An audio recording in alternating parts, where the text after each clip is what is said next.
recently came across an old lecture of Ute Hülsheger from the Dublin EABOB conference.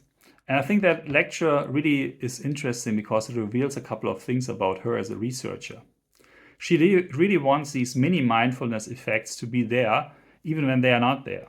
So in the lecture, she actually shows graphs of effects that are not significant and then speculates about it, but in some other study, and maybe.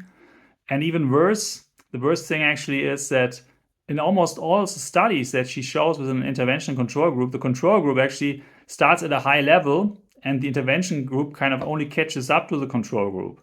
And there's a better explanation than that the mindfulness intervention works, because the thing is not double blind. So people simply start with the expectation when they get the information, oh, you are in the experimental group, that somehow their level would be improving.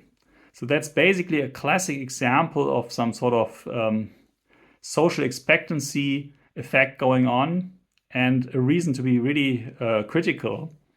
But she doesn't realize it because she also has conflicts of interest commercially, and she just wants these effects so badly.